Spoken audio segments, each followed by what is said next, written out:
ये next point पे हम मूव करते हैं। अब आगे पेज टाइटल, जब हमें पोस्ट मिल गई है, हमने अपनी वेबसाइट के अंदर भी उसको ऐड कर दिया है। ठीक है, वेबसाइट के अंदर ब्लॉग पोस्ट हमने ये ऐड कर दिया है। तो हम लोगों को बैकएंड पे एसईओ करने के लिए कुछ Meta title, Meta description, Meta titles like बोलेंगे, कुछ टाइटल एसईओ के लिए या गूगल के लिए स्पेसिफिकली देने पड़ते हैं, डिस्क्रिप्शन देनी पड़ती है। पूरी ब्लॉग पोस्ट आपकी अगर 1000 मतलब 1000 वर्ड्स की, 800 वर्ड्स की है, कुछ कितने की भी है, आपको उसमें से उसका पूरा एक आउटलाइन बना के, थोड़ा सा कह लो कि उसकी थोड़ी सी उसका ओवरव्यू, पूरे अपनी ब्लॉग पोस्ट का ओवरव्यू देना होता है 2 से 3 लाइनों में, 60 to 70 वर्ड्स के अंदर आपको वो रिव्यू देना होता है पूरी पोस्ट का। उसको बोलते हैं मेटा डिस्क्रिप्शन। ठीक है, और उसका पूरी पोस्ट का आपको एक एसईओ टाइटल देना होता है, उसको बोलते हैं पेज का टाइटल। एक तो टाइटल देखो ये आ रहा है ना यहाँ पे, ये टाइटल आ रहा है ना हमारी पोस्ट का। ठीक है, एक तो ये टाइटल हो गया, एक टाइटल होगा हमें एसईओ का टाइटल देना पड़ेगा। और यूजुअली क्या होता है, बल्कि 99% लोग जो उनकी पोस्ट का टाइटल होता है ना, उसे ही वो अपनी एसईओ टाइटल के तौर पर भी यूज करते हैं। सो इट मीन्स कि आपका जो ब्लॉग पोस्ट का टाइटल है, that is your page title and that will also use for SEO purpose as well. उसके बाद हमारे हेडर्स आ जाते हैं। ठीक है, हेडर्स में आप वेबसाइट के अंदर जो भी फर्दर आप देख रहे हो, ये जो बनाई हुई है headings, what happened to the body when you abstain from alcohol for 30 days। ठीक है, ये एक हेडिंग हो गई। उसके बाद changing the relationship with substances, जितनी भी ब्लॉग के अंदर हेडिंग्स आ रही हैं ना, ये आपके हेडर्स हैं। ठीक है, आपके हेडर्स जो है उसको भी आपको एसईओ ऑप्टिमाइज करना पड़ता है। लाइक के जो आपका प्राइमरी कीवर्ड है, जो कीवर्ड मैंने दिया था अपने राइटर को कि इस कीवर्ड के ऊपर आपने ब्लॉग पोस्ट बना देनी है, तो उस कीवर्ड को आप यूजुअली यूज करते हो हेडर्स के अंदर भी, या उससे रिलेटेड जो वर्ड्स होते हैं उनको आप अपने सब टाइटल्स में, ये सब टाइटल्स हैं उसके अंदर लेके आते हो। जैसे फॉर एग्जांपल आप ये देख लो कि एब्सटेन, देखो बात वही हो रही है कि अगर आप 30 दिन के लिए अल्कोहल को या आप वो करते हो, यूज करना बंद करते हो, no drinking can do for your health, मतलब व्हाट अ मंथ, अगर एक महीने तक आप ड्रिंकिंग नहीं करते हो तो आपकी हेल्थ पे क्या इफेक्ट्स होंगे, इसकी भी तो वही मीनिंग है। ये देखो, what happens to your body when you abstain from alcohol for 30 days, जब आप अल्कोहल से परहेज करते हो 30 डेज तक, तो क्या होता है आपकी बॉडी में, क्या चेंजेस आते हैं। तो आप अगर देखो तो इनके मीनिंग सेम ही है, लेकिन डिफरेंट तरीके से बात की गई है। ठीक है, तो आपने उन्हीं कीवर्ड्स को घुमा फिरा के डिफरेंट वर्ड्स यूज करते हुए वही चीजें टाइटल्स में यूज करके डिफरेंट टॉपिक्स को, डिफरेंट सिनेरियोज को सामने लेके आना होता है आपकी ब्लॉग पोस्ट के अंदर। ठीक है, उसको हम बोलते हैं हेडर।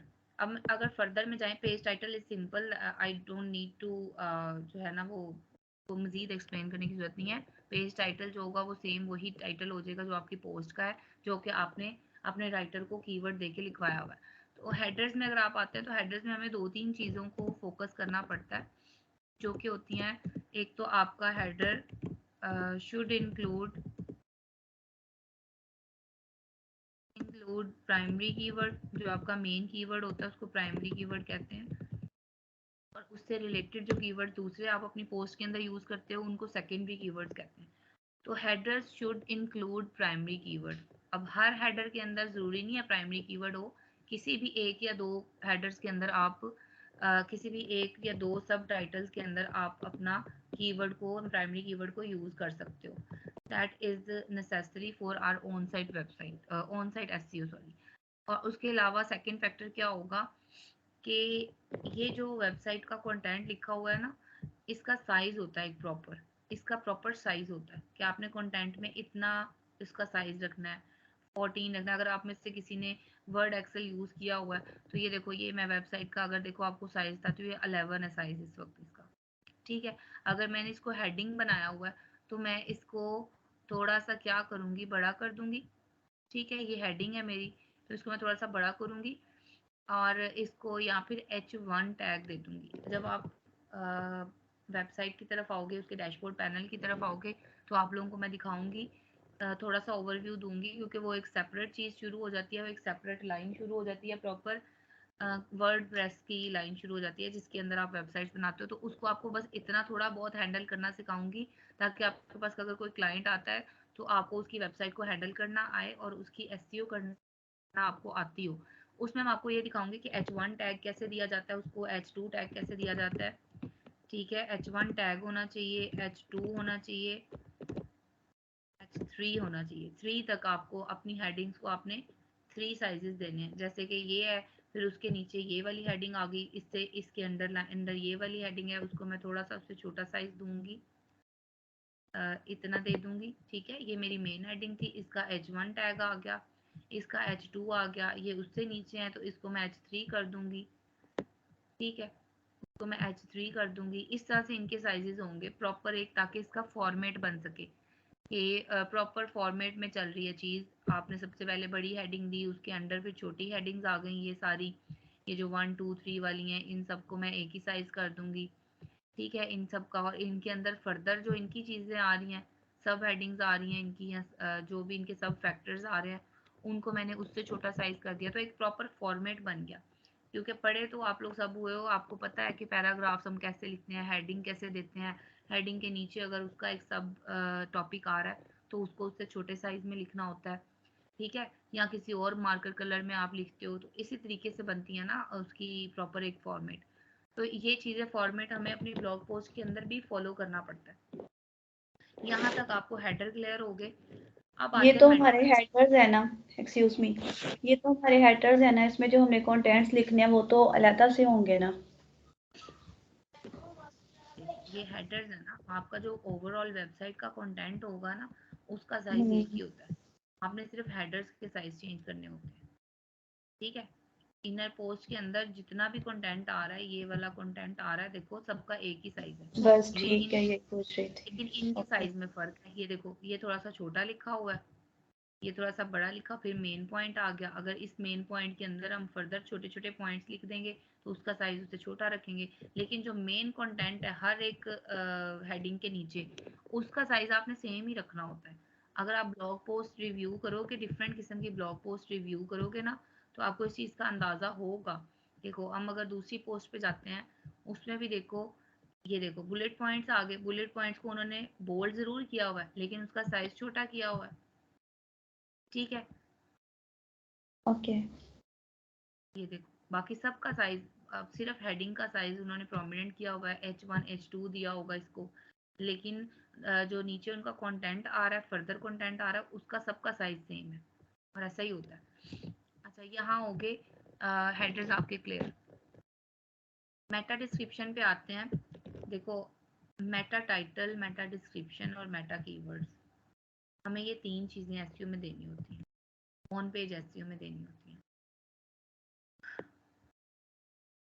तो मैं जब आपको डैशबोर्ड दिखाऊंगी ना वर्डप्रेस का, तो उसमें फिर आपको ये चीज़ें मज़ीद क्लियर हो जाएंगी। जब हम ऑन साइट देते हैं, यहाँ पे जो हमने टाइटल दिया होता है, आप देखो मैंने उसी पोस्ट को जो हमने यहाँ पे खोली हुई थी, उसी पोस्ट को मैंने गूगल पे खोला हुआ है। गूगल ने उसकी, ये देखिए आप, गूगल ने उसके ये देखो टाइटल्स उठाए हुए हैं। ठीक है, ये what a month no drinking can do, और नीचे थोड़ी सी जो इन्फॉर्मेशन ये वाली उठाई हुई है ना, ये वाली सेक्शन। ठीक है, गूगल उसने अपनी वेबसाइट की, जो अपने इस ब्लॉग पोस्ट की जो मेटा डिस्क्रिप्शन दी हुई है, वो ये दी है, जो कि गूगल ने उठाई हुई है। गूगल के लिए बेसिकली हम लोग मेटा डिस्क्रिप्शन देते हैं, मेटा टाइटल देते हैं, कि गूगल ने जब हमारी हमारी किसी पोस्ट को, ब्लॉग पोस्ट को पिक करना है ना रैंक करने के लिए, तो उसने हमारे टाइटल डिस्क्रिप्शन के बेस पे हमें रैंक करना है, ना कि हमारी पूरी पोस्ट की बेस पे। ठीक है, पूरी पोस्ट भी कहीं ना कहीं काउंट होती है गूगल के। देखो, गूगल क्या कर रहा है, किस तरह डिसाइड कर रहा है, किसको ऊपर लेके आना है, किसको नीचे लेके आना है, एसईओ एक्सपर्ट सिर्फ इसके अंदाजे लगाते हैं। ठीक है, और बड़े बड़े स्ट्रेटेजिस्ट हैं, हम उनको फॉलो कर रहे होते हैं, एसईओ के स्ट्रेटेजिस्ट हैं, तो हम उन्हें फॉलो कर रहे होते हैं। उन्हें भी एग्जैक्टली नहीं पता होता कि गूगल का जो है ना वो एग्जैक्ट क्या फॉर्मेट है वेबसाइट्स को ऊपर लेके आने का, रैंकिंग में ऊपर लेके आने का।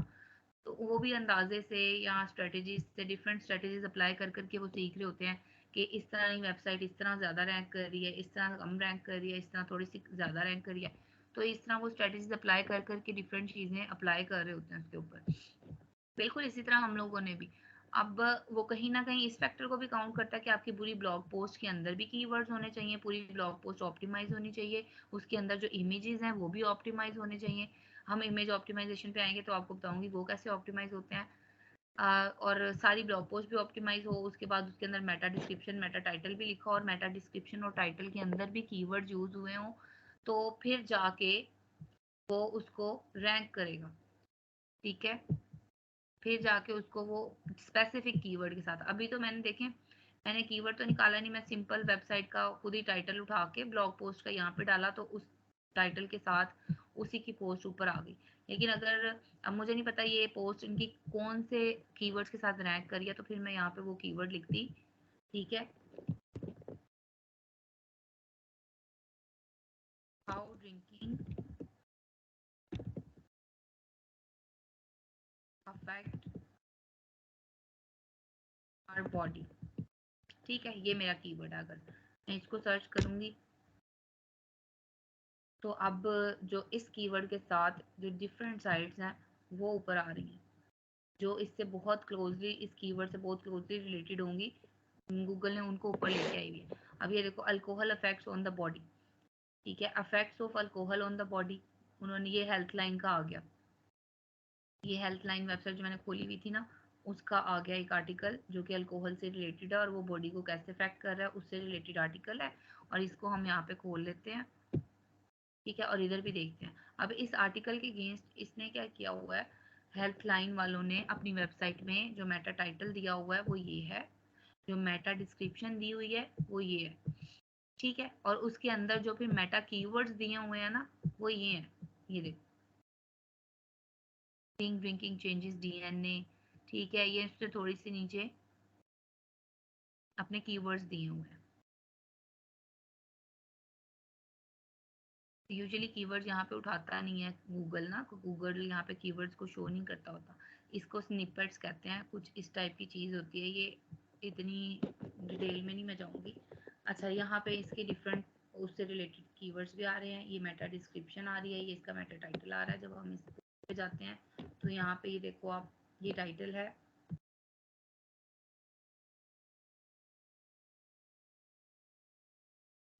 इसने अपनी पोस्ट को इस तरीके से किया हुआ है, इसने डिफरेंट शॉर्ट टर्म पे क्लिक करेंगे, लॉन्ग टर्म में क्या इफेक्ट आते हैं, फिजिकली क्या होते हैं, साइकोलॉजिकल इफेक्ट कौन से होते हैं, रिस्क फैक्टर कौन से होते हैं, फंडिंग क्या होती है, ट्रीटमेंट क्या होते हैं, ठीक है? ये इसी पोस्ट को उसने यहाँ पे इसी ये सब चीज़ें इसी पोस्ट में मेंशन की हुई हैं। अब ये देखो, आपको हेडर का बता थी, वो बताई थी, ये देखिए इन्होंने बुलेट पॉइंट्स में यहाँ पे शो किया हुआ है। अब ये देखो, साइकोलॉजिकल इफेक्ट क्या होते हैं अल्कोहल के अपनी बॉडी के ऊपर, वो उसने मेन पॉइंट है उसका, ठीक है? उसके अंदर उसने फर्दर कुछ पॉइंट्स को नो किया हुआ है, डिस्कस किया हुआ है। Alcohol include mental health condition, ठीक है? अब आप इसके साइज देखो, ये H1 टैग लगा हुआ है, इस पे H2 टैग लगा हुआ है, या H3 टैग लगा हुआ है। देखो साइज का फर्क है ना, वो उसकी, क्योंकि ये इसकी सब हेडिंग है, मेन हेडिंग में और सब हेडिंग के साइज में फ़र्क होता है। H1 और H2 टैग ये हमारी पोस्ट के लिए ज़रूरी होते हैं और ये एसईओ ऑप्टिमाइजेशन के लिए ज़रूरी होते हैं। ऑन साइट एसईओ का ये बहुत मेजर पॉइंट होता है। Page title clear, Meta description clear. अब मेटा डिस्क्रिप्शन आपको पूरी वेबसाइट का, पूरे पोस्ट का एक छोटा सा ओवरव्यू देना होता है। अब अगर आप यहाँ पे पढ़ो, long term alcohol use can affect leading to thinner bones and increasing your risk for fractures if you fall, weakened bones में ऑल्सो हील स्लोअर। उसने थोड़ा सा अपने पूरे ब्लॉग पोस्ट के बारे में ओवरव्यू दिया हुआ है, उसको बोलते हैं मेटा डिस्क्रिप्शन। ये इसकी मेटा डिस्क्रिप्शन है। हम कहाँ पे मेटा डिस्क्रिप्शन ऐड करते हैं, टाइटल, मेटा टाइटल कहाँ ऐड करते हैं, मेटा कीवर्ड्स कहाँ ऐड करते हैं, I will show you later. जब हम वर्डप्रेस के पैनल पे काम करेंगे तो मैं आपको ये चीज़ें शो करूँगी। अभी मैं आपको वर्बली इनके बारे में बता रही हूँ कि ये होते क्या है। Meta description